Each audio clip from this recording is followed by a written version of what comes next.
Good morning to all. നമ്മൾ ഇന്ന് ഈ വീഡിയോയിൽ ഡിസ്കസ് ചെയ്യുന്നത് +1 ഫിസിക്സ് ടെക്സ്റ്റ് ബുക്കിലെ 7ാമത്തെ ചാപ്റ്ററായ ഗ്രാവിറ്റേഷനിലെ ഒരു ഇമ്പോർട്ടൻറ്റ് ടോപ്പിക്കാണ് യൂണിവേഴ്സൽ ലോ ഓഫ് ഗ്രാവിറ്റേഷൻ. ഇത് ഓൾറെഡി ചെറിയ ക്ലാസ് തൊട്ട് 9ാം ക്ലാസ് തൊട്ട് നമ്മൾ പഠിക്കുന്ന ഒന്നാണ്. ലോ സ്റ്റേറ്റ് ചെയ്യുന്നിങ്ങനെയാണ്: every body in the universe attracts every other body with a force which is directly proportional to the product of their masses and inversely proportional to the square of the distance between them. അതായത് യൂണിവേഴ്സിലുള്ള ഏതൊരു object എടുത്താലും ആ ഒബ്ജക്റ്റുകൾ പരസ്പരം attract ചെയ്യുന്നുണ്ടായിരിക്കും. Attract ചെയ്യണം എന്നുണ്ടെങ്കിൽ ഒരു ഫോഴ്സ് ആവശ്യമാണ്. ആ ഫോഴ്സ് എന്തിനെയൊക്കെ ഡിപ്പെൻഡ് ചെയ്യുന്നുണ്ട് എന്നാണ് യൂണിവേഴ്സൽ ലോ ഓഫ് ഗ്രാവിറ്റേഷനകത്ത് പറയുന്നത്. ആ ഫോഴ്സ് എന്ന് പറയുന്നത് മാസിൻ്റെ പ്രോഡക്റ്റിനോട് ഡയറക്റ്റ്ലി പ്രൊപ്പോർഷണൽ ആയിരിക്കും. അതായത് ഇപ്പോൾ നമ്മൾ 2 ഒബ്ജക്റ്റുകൾ എടുത്തു. ആ 2 ഒബ്ജക്റ്റിൽ ഒന്നിൻ്റെ മാസ് m1 ആണ്, രണ്ടാമത്തതിൻ്റെ മാസ് m2 ആണെങ്കിൽ ആ 2 മാസിൻ്റെ പ്രോഡക്റ്റിനോട് ഡയറക്റ്റ്ലി പ്രൊപ്പോർഷണലും അതുപോലെ തന്നെ അതിൻ്റെ ഒരെണ്ണത്തിൻ്റെ മാസിൻ്റെ സെൻറ്റർ മുതൽ അടുത്ത ഒബ്ജക്റ്റിൻ്റെ സെൻറ്റർ വരെ ഒരു ലൈൻ വരച്ചു കഴിഞ്ഞാൽ അതിൻ്റെ അകലം 6 ആണെന്ന് കരുതുക. ഈ 6ൻ്റെ സ്ക്വയറിനോട് ഇൻവേഴ്സ്ലി പ്രൊപ്പോർഷണലും ആയിരിക്കും.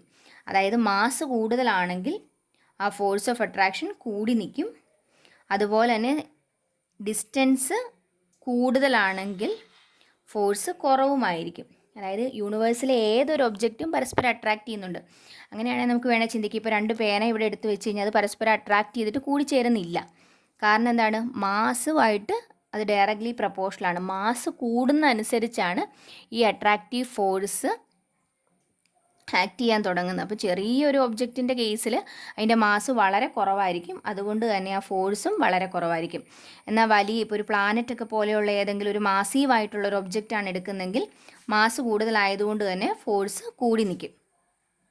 പ്രൊപ്പോർഷണാലിറ്റി കടന്ന ഒരു ഇക്വേഷനല്ല. സോ ഇക്വേഷൻ ആക്കാൻ വേണ്ടി നമ്മളൊരു കോൺസ്റ്റൻറ്റ് ഉപയോഗിച്ച് മൾട്ടിപ്ലൈ ചെയ്യും. ആ കോൺസ്റ്റൻ്റ് ആണ് ജി എന്ന് പറയുന്നത്. സോ ഇക്വേഷൻ എങ്ങനെ മാറി? F is equal to G into m1 m2/r². അതിൽ ജി എന്ന് പറയുന്നതിനെ യൂണിവേഴ്സൽ ഗ്രാവിറ്റേഷണൽ കോൺസ്റ്റൻ്റ് എന്ന് വിളിക്കാം. അതിൻ്റെ value 6.67 × 10⁻⁻11 newton meter square per kilogram square ആണ്. ഇതിൻ്റെ വാല്യൂ ഓർത്തിരിക്കണം, കാരണം സാധാരണ ഇത് വെച്ചിട്ടുള്ള പ്രോബ്ലം ചോദിച്ച് കാണാറുള്ളതാണ്. ഇനി നമ്മൾ ഇതിനകത്തെ ഒരു ഒബ്ജക്റ്റ് എർത്താണെന്ന് കരുതുക. എർത്തിൻ്റെ മുകളിൽ മറ്റൊരു ഒബ്ജക്റ്റ് വെച്ചിരിക്കുന്നു. അങ്ങനെയാണെങ്കിൽ m1 എന്ന് പറയുന്നത് എന്തായിട്ട് മാറും? എർത്തിൻ്റെ മാസ്സായിട്ട് മാറി. m1 is equal to capital letter M എന്ന് കൊടുത്തു. എർത്തിൻ്റെ മാസ് ആയതുകൊണ്ട് ഇത് ക്യാപിറ്റൽ ലെറ്റർ M. ഇത് ആ ഒബ്ജക്റ്റ്, ഏത് ഒബ്ജക്റ്റ് ആണോ അത്, അതിൻ്റെ മാസിന് സ്മോൾ ലെറ്റർ M എന്ന് കൊടുത്തെന്ന് വിചാരിക്കുക. സോ m2 എന്ന് പറയുന്നത് സ്മോൾ ലെറ്റർ M ആയിട്ട് മാറി. ഇനി നോക്കിക്കേ, ഇതിൻ്റെ സെൻറ്റർ മുതൽ ഈ ഒബ്ജക്റ്റിൻ്റെ സെൻറ്റർ വരെയുള്ള ദൂരത്തിനെയാണ് എന്തെന്ന് വിളിക്കുന്നത്? സ്മോൾ ലെറ്റർ R എന്ന് വിളിക്കുന്നത്. ഇനി എർത്തിൻ്റെ റേഡിയസിന് നമ്മൾ R എന്ന് കൊടുത്തെന്ന് വിചാരിക്കാം. ക്യാപിറ്റൽ ലെറ്റർ R എന്ന് കൊടുത്തു. ഈ ഒരു ഡിസ്റ്റൻസിനെ H എന്ന് കൊടുത്തെന്ന് കരുതുക. അങ്ങനെയാണ് R ഈസ് ഈക്വൽ ടു എന്തായിരിക്കും? Small letter R is equal to R + H എന്നായിട്ട് മാറി. പക്ഷേ ഇവിടെ നോക്കുക, എർത്തിൻ്റെ റേഡിയസ് എന്ന് പറഞ്ഞാൽ എത്ര? 6400 കിലോമീറ്റർ ആണ്. അത് വെച്ച് കമ്പയർ ചെയ്ത് നോക്കുമ്പോൾ ഈ ഒബ്ജക്റ്റിൻ്റെ റേഡിയസ് എന്തായിരിക്കും? വളരെ കുറവായിരിക്കും. സോ നമുക്ക് Hനെ നെഗ്ലക്റ്റ് ചെയ്ത് കളയാം. മിച്ചം എന്ത് വരും? R is equal to capital letter R എന്ന് മാത്രം വന്നു. അങ്ങനെയാണ് ഈ ഇക്വേഷൻ എങ്ങനെ മാറുമെന്ന് നോക്കാം. F is equal to G into m1ൻ്റെ സ്ഥാനത്ത് ക്യാപിറ്റൽ ലെറ്റർ M കൊടുക്കുന്നു, M ഇൻറ്റു m2ൻ്റെ സ്ഥാനത്ത് സ്മോൾ ലെറ്റർ M കൊടുക്കുന്നു, ഡിവൈഡഡ് ബൈ R² എന്ന് കിട്ടി. ഇനി ഇവിടെ നോക്കുക, എർത്ത് ഈ ഒബ്ജക്റ്റിനെ അട്രാക്റ്റ് ചെയ്യുന്ന പോലെ തന്നെ ഈ ഒബ്ജക്റ്റ് എർത്തിനെ അട്രാക്റ്റ് ചെയ്യുന്നുണ്ടെന്നാണ് നമ്മൾ പറഞ്ഞിരിക്കുന്നത്. ഇനി അങ്ങനെയാണെങ്കിൽ എർത്ത് ഈ ഒബ്ജക്റ്റിനെ അട്രാക്റ്റ് ചെയ്യുന്ന ആ ഫോഴ്സിനെ നമ്മൾ മറ്റൊരു പേര് ഉപയോഗിച്ചുകൊണ്ട് ഡെയിലി ലൈഫിൽ തന്നെ ഉപയോഗിക്കുന്നുണ്ട്. എർത്ത് ഒരു ഒബ്ജക്റ്റിൻ്റെ മുകളിൽ കൊടുക്കുന്ന ഫോഴ്സിനെയാണ് വെയിറ്റ് എന്ന് വിളിക്കുന്നത്. ഒബ്ജക്റ്റിൻ്റെ വെയിറ്റ് എന്ന് പറയുന്നത്. സോ ഈ F എന്തായിട്ട് മാറും? വെയിറ്റ് ആയിട്ട് മാറി.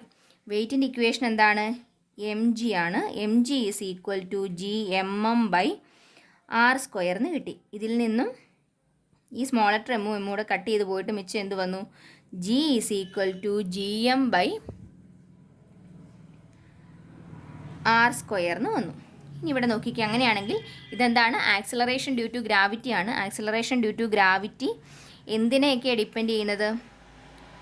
ഏത് ഒബ്ജക്റ്റ് ആണോ എർത്തിൻ്റെ മുകളിലിരിക്കുന്ന ആ ഒബ്ജക്റ്റുമായിട്ട് ഒബ്ജക്റ്റിൻ്റെ ഒരു പ്രോപ്പർട്ടി അല്ലെങ്കിൽ ഒരു ടേമുമായിട്ട് അതിന് കണക്ഷനൊന്നുമില്ല. ആകെ എന്ത് മാത്രമേ ഉള്ളൂ, ഗ്രാവിറ്റേഷണൽ കോൺസ്റ്റൻറ്റ്, അതൊരു കോൺസ്റ്റൻറ്റ് വാല്യൂ ആണെന്ന് ഓൾറെഡി പറഞ്ഞു. പിന്നെ എർത്തിൻ്റെ മാസ്, അതും കോൺസ്റ്റൻ്റ് ആണ്. പിന്നെ റേഡിയസ്, എർത്തിൻ്റെ റേഡിയസുമായിട്ട് ഇൻവേഴ്സ്ലി പ്രപ്പോർഷണൽ ആണ്. പക്ഷെ നമുക്കറിയാം എർത്തിൻ്റെ റേഡിയസ് എന്ന് പറയുന്നൊരു കോൺസ്റ്റൻ്റ് ആണോ അല്ല.